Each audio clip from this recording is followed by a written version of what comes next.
Syrians have been detained in Egypt as violence continues to mount in that country. Consular officials are in contact with filmmaker John Grayson and emergency room doctor Tarek Loubani, who were arrested on Friday. They were actually on their way to Gaza, but they obviously went to Egypt.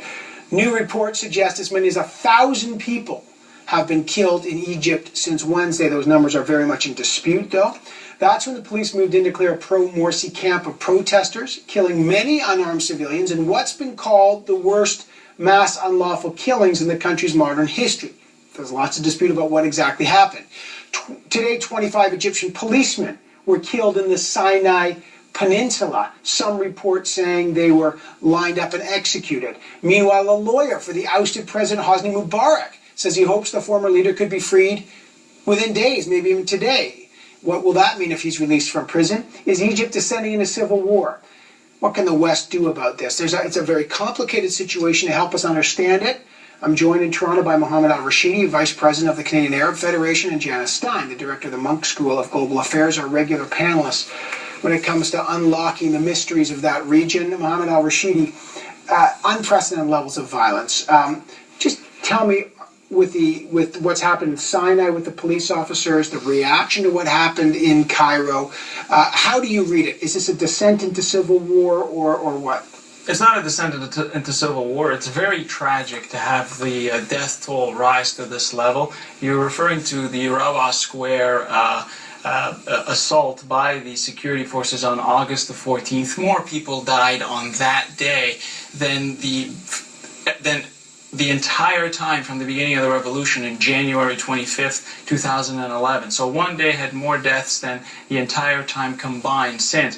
And unfortunately, one of the reasons for that, Evan, comes back to the Brotherhood not being as disciplined as it had been in the past and not keeping its protests free of weapons. And that's really the story that's playing out inside of Egypt. It's a different story outside of Egypt. But within Egypt, there's a lot of support for the military and the police standing up to what they believe being an assault on the state. But can you explain that? Are you suggesting, because the way it's played out here, as you know, it's a bit seen as a massacre, are you suggesting that this was some kind of battle with Morsi supporters who were armed and they were simply responding with violence, even though it seems, I don't know how many police or government officials were killed, but we're talking about 1,000 people here almost. Yeah, on that day, 43 police officers were killed, and you had the government say 265 protesters were killed. The Muslim Brotherhood was saying 2,200 were killed. So obviously both sides are lying.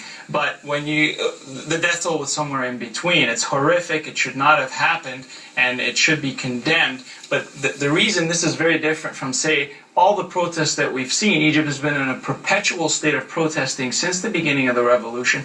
I've been to Tahrir Square many times. They search me, they search everybody on the way in. The reason for that is the presence of a single weapon endangers everybody there, even if it's not directed at the people next to you. In the Rabaa Square and in those types of groups with the Brotherhood, they allowed AK-47s. We see the footage all over. They're firing at people, civilians, and that's what the General Sisi from the military really has been able to capitalize on, is to touch that very sensitive tone of Egyptians feeling under siege and threatened by the Brotherhood. And then you had a stage set up in Rabaa Square by the Brotherhood leadership, and unfortunately they went on there with microphones and announced some very troubling things, including statements about threatening Egyptians, making religious comments that essentially make all of Egypt an enemy. They would make comments like the fighting in Sinai, which had been going on for months. And I get that, and let me get Janice Stein in here, because obviously I'm not sure whose side provoked what, although the reaction seems to be disproportionate to anything that anyone can say. Janice Stein, what's your reading on the impact of what's happened here? I don't think there's much question that excessive force was used, and although I don't think we're on the verge of civil war in Egypt, I do think that this level of violence in the heart of Cairo is unprecedented for modern Egypt, and actually deeply disturbing, because Egyptians take pride. They took pride in the fact that their army does not fire on civilians, and they take pride in the fact that, unlike many other parts of the Arab world, they don't kill each other. So I think it's very dangerous to underestimate the trauma of what's happened in the last week or so. And I think you're right too, Evan, that there's a mythological quality to it afterwards. So the Muslim Brotherhood is not going to go away. If anything, it's a well-organized movement. It will go underground, and even if it leaves the streets for a while, it will find other ways to respond to the regime. The bigger worry is whether the military, who used excessive force, there's no question about it, can turn now and credibly commit to elections, to a political process, and actually say to the Muslim Brotherhood, run in the elections. You know, your political party, your political arm should run in the elections. Because why would Brotherhood believe them, given what's gone on in the last week? What about the regional resonance of this? I mean, Janice, you talked about how this may, you know, like Bloody Sunday did in Ireland. I mean, these events, how they play out internally. They do. But now, of course, they've got support, you know, Saudi Arabia's role against the Muslim Brotherhood.